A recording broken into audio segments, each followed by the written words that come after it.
Okay, so the truth is, in the background throughout all history, secret societies have always been working, while most people became completely unaware of either their importance, their influence, or even their presence.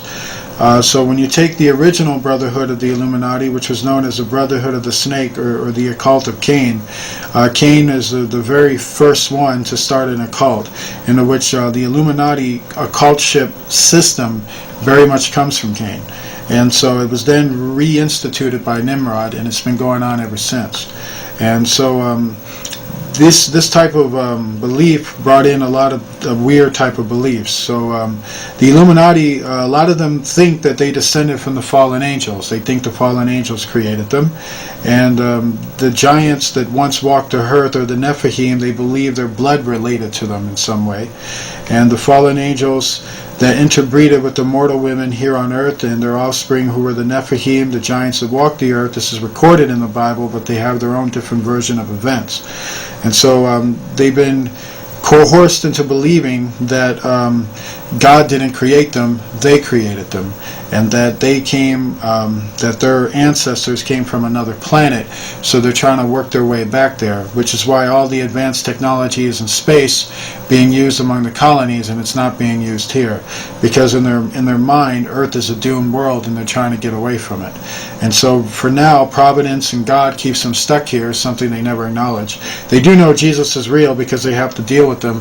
The fact is, they just refuse to worship him. And so in the spiritual plane of things, in regards to the master plan, they chose to align themselves with Satan in a way where they will align with the plan of Satan, which is for Satan to be destroyed and to take as many people as he can down with them by deceiving his followers. So the Illuminati are deceived men, and they're deceived rulers, but they're just deceived on a much higher level.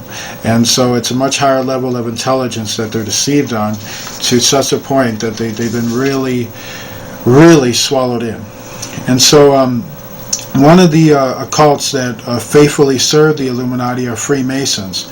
And under the influence of the Bavarian Illuminati, another section of the Illuminati basically, Freemasonry became very, very important to the Illuminati, because some of their top generals, or their top knights, their top aides, were very high degree Freemasons.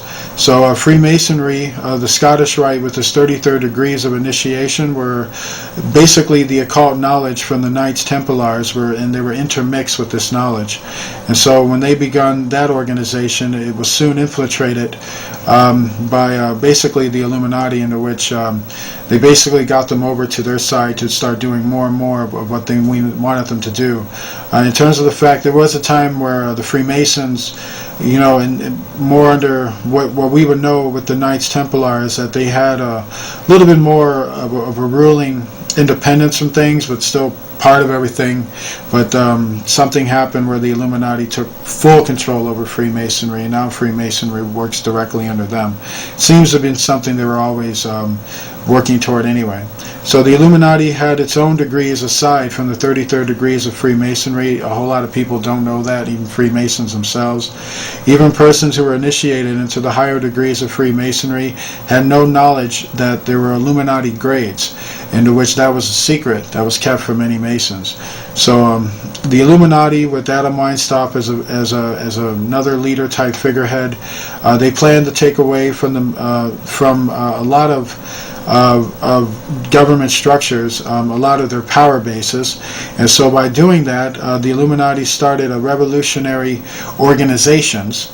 And so they are the ones that were behind the French Revolution, they were behind the Russian Revolution, they were behind the Mexican Revolution, they were behind the American Revolution. And what they did is that they began conspiracies within their own governments to topple the power structure that was there. And so you got to keep in mind that these insurrectionalists were also high degree Freemasons and Illuminatis themselves. And so Adam Weinstock was very close friends with George Washington, Benjamin Franklin, and our founding fathers, as well as Thomas Jefferson and many others. These guys were as close as brothers to each other, and they were initializing in a very old plan of theirs that had been basically going on for quite a long time.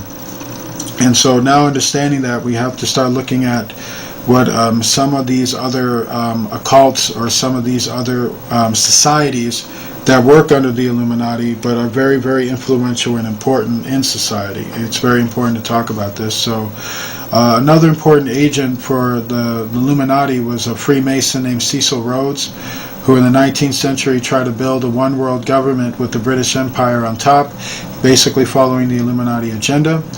This agenda was sponsored by the Rothschilds, Illuminati family members, and it was also the Rhodes who created the Round Table, which was a secret society in itself, and it was named after King Arthur's Round Table, because they believe in the prophecy of King Arthur that one day he will return as the Antichrist to come. So the Brotherhood elite is gathering to plot up to this day. So World War I and World War II were both attempts to take over. They were both planned wars by the Illuminati. After the Second World War, people were so tired of all the killing that they welcomed the United Nations when it was founded. The United Nations was actually gathered and planned by the Illuminati, using the wars and the political situation that was going on to bring the United Nations about. So here's a typical example of how the Illuminati works sometimes in terms of causing political happenings in organization. They use a modus operandi, and they call that problem, reaction, solution. By starting 2 world wars, they created a problem. This in turn created a reaction from the population who wanted a solution to the wars, hence United Nations or whatever else they come up with. So the Illuminati created a solution to the problem that they themselves created by founding the United Nations, which brought them one step closer to a one world government. So this eventually led to the UN project, which with anyone with eyes to see will understand goes right towards the direction of the biggest fascist state known to man, where each country gets less and less power and sovereignty, and Europe is put under the reign of just a few, a centralized government. And so who are running the EU? That's the Freemasons and the Illuminati through the royal families. So the pieces start coming together.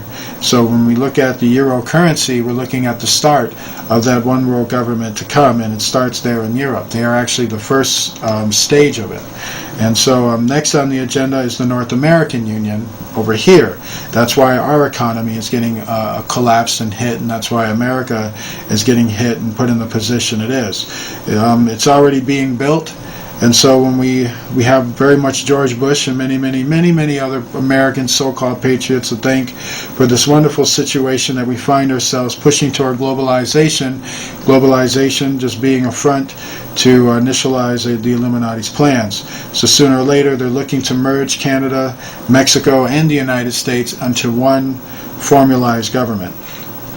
And they'll simply do that by abolishing the U.S. Constitution, which would affect the borders of both North and South, and by messing up the economy, that will cripple our currency and then bring us closer to this type of globalization. By creating galloping inflation, the international bankers have succeeded in making us believe that the only solution is one currency in Europe, which would eventually lead to one currency throughout the world. So when that project is safeguarded, the Central European Bank, which is the Illuminati, has all the power over the economy in Europe, would eventually lead to all the power of the economy all around the world.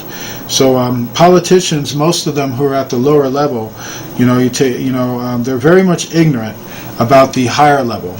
And so many of these politicians, no matter high or low, they're power hungry, while others are aware of facts and they work with the Illuminati, into which those members are also power hungry but informed.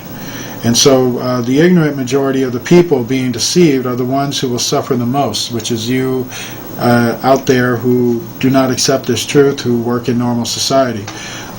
What they're doing is a betrayal beyond comprehension. They betrayed the people spiritually, temporally, and in every way. But they betrayed the people over to beings that, they're not related to, and have already shown a high animosity toward human race. They have betrayed themselves to evil spirits that they have no clue what their true intent is or why they haunt them so. And so now the financial meltdown, which creates such fear and uncertainty among the populations of the world, that soon enough people will welcome a world currency as a solution to inflation and further financial crises.